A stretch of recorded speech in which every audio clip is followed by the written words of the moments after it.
അപ്പോഴേ ഇന്ന് നമ്മുടെ മക്കളെ ലഞ്ച് ബോക്സ് അല്ലേ ഇപ്പോൾ കണ്ടുകൊണ്ടിരിക്കുന്നത്. അപ്പം നമുക്കിതൊന്ന് മാറ്റി പിടിക്കാം. ഇന്ന് മക്കൾക്ക് ക്ലാസ് ഒന്നുമില്ല.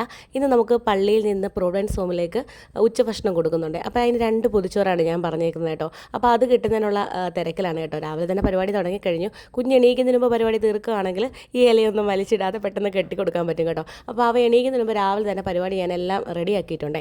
അപ്പോൾ ഇത് കിട്ടുമ്പോൾ ഞാൻ എൻ്റെ മനസ്സിൽ വരുന്ന ഒരു കാര്യമുണ്ട്.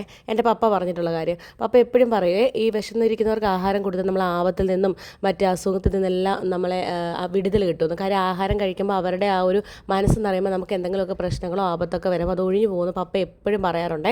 അതുപോലെ തന്നെ പപ്പ ഗൾഫിലായിരുന്നേ. അപ്പോൾ അവിടെ വെച്ചിട്ട് എവിടെയെങ്കിലുമൊക്കെ ദൂരെ യാത്ര പോകുമ്പോൾ അവിടെ ഒന്നും ഫുഡൊന്നും കിട്ടത്തില്ല, വെള്ളം ഒന്നും കിട്ടാത്ത സ്ഥലമാണെന്ന് പറഞ്ഞിട്ടായിരിക്കും പപ്പ അങ്ങോട്ട് വിടുന്നത്. പക്ഷേ പപ്പയ്ക്ക് അവിടെ ചെല്ലുമ്പോൾ ഏതെങ്കിലും ഒരു കൊച്ചു കടയെങ്കിലും കിട്ടും ഫുഡ്. വിശന്നിരിക്കേണ്ട ഒരവസ്ഥയും വന്നിട്ടില്ലെന്ന് പപ്പ എപ്പോൾ ഫോൺ വിളിക്കുമ്പോഴും പറയും. അത് നിങ്ങൾ നാട്ടിൽ ഇങ്ങനെ ഫുഡ് ആർക്കെങ്കിലുമൊക്കെ കൊടുക്കുന്നതുകൊണ്ടാണ് എന്ന് ഞങ്ങളോട് പറഞ്ഞു തരുമായിരുന്നേ. അപ്പോൾ പിന്നെന്താ, ഇന്ന് ഞാൻ ചമ്മന്തിയും ഒരു തോരനും അച്ചാറും മീൻകറിയും മോരും ഒക്കെ മുട്ട പൊരിച്ചതാണ് വെച്ചേക്കുന്നത് കേട്ടോ. മീൻകറി മോരൊക്കെ സെപ്പറേറ്റ് വെച്ചിട്ടുണ്ട്. കാര്യം പ്രൊവിഡൻസ് ഹോമിലായതുകൊണ്ട് എല്ലാവരും എല്ലാ കറിയും കഴിക്കണമെന്നില്ല കേട്ടോ. അപ്പോൾ എരി കുറച്ചിട്ടാണ് എല്ലാം ചെയ്തിരിക്കുന്നത്. അപ്പം അവർ എന്താ വേണ്ടതെന്ന് വെച്ചാൽ അന്നേരം സെപ്പറേറ്റ് എടുത്ത് കഴിക്കാമല്ലോ. അപ്പോൾ മുട്ടയും തോരനും ചമ്മന്തിയൊക്കെ ആണെങ്കിൽ വേണ്ടാന്നുണ്ടെങ്കിൽ നമുക്ക് മാറ്റിയെടുക്കാം. മീൻകറി മോരും ഒക്കെ പ്രത്യേകം കവറിലാക്കി ഞാൻ കെട്ടി മാറ്റി വെച്ചിട്ടുണ്ട്.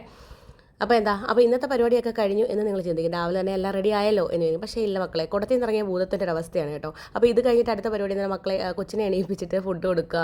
പിന്നെ ഇങ്ങനെ ജോലികൾ വന്നുകൊണ്ടേയിരിക്കും. അപ്പോൾ ഇന്നത്തെ വിശേഷം ഇത്രയൊക്കെ തന്നെ ഉള്ളൂ.